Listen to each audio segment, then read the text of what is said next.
مباراة بعنوان عندنا إمام عاشور وللتاريخ علي معلول كابتن النادي الأهلي.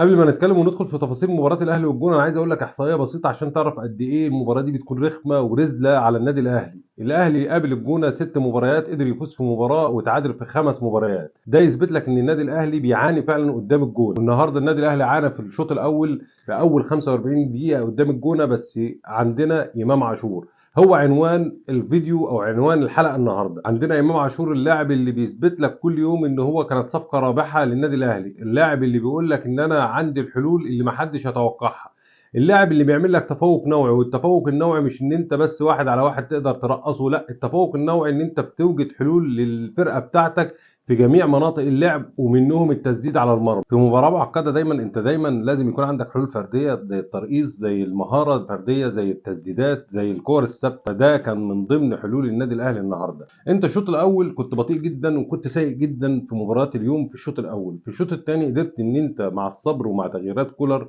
ومع امام عاشور ومع علي معلول، وبالذات بعد ما لبس شارة الكابتن، فعلي معلول نفسه اتفتحت وعمل اسيست لمحمود متولي عشان يحرز الهدف الثاني. يجي من بعدها حسين الشحات عشان يرقص ترقيصه، شفت العصفوره، ويروح معدي من اللاعب وياخد ضربه جزاء مستحقه للنادي الاهلي عشان علي معلول يكافئ كهربا ويديله الكوره ويقول له انا فعلا قائد وكابتن النادي الاهلي وللتاريخ. فعلا انا بديك الكوره ان انت تسجل هدف عشان ترجع الثقه ليك وتقدر ان انت تقف على رجلك من تاني. علي معلول النهارده مش بس للتاريخ، علي معلول النهارده هو اكتر لاعب اجنبي ساهم في اهداف للنادي الاهلي. علي معلول النهارده هو اسطوره من اساطير الجيل الحالي اللي موجوده على ارض الملعب، وكان يستحق ان هو يرتدي اشاره القياده في مباراه اليوم او في اي مباراه قادمه للنادي الاهلي. ممكن طبعا ترتيب شاره القياده عند النادي الاهلي بيتحرمه شويه، بس هو قائد داخل الملعب من غير شاره القياده، بس الجمهور نفسه وكان هيموت عشان يشوف علي معلول ان هو بيرتدي شارة قيادة النادي الاهلي. وده شرف لاي لاعب، مش اي لاعب اللي بيضيف، لا، النادي الاهلي اللي بيضيف له.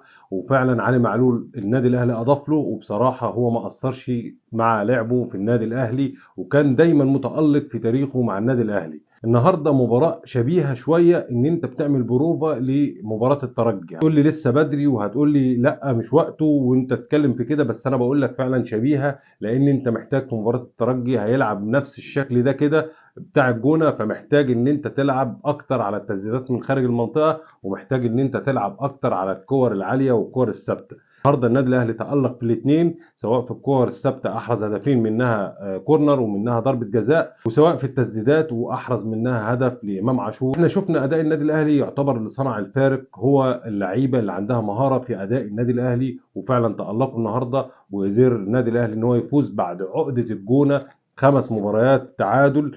قدر النادي الاهلي يفوز على النادي الجونه النهارده بنتيجه 3-0. مارسيل كولر يرجع ويعود للثلاثيات بتاعته اللي بيحبها، وهو فعلا ملك الثلاثيات. اتمنى تكون الحلقه عجبتكم، ما تنساش اللايك والفولو، وبشكركم.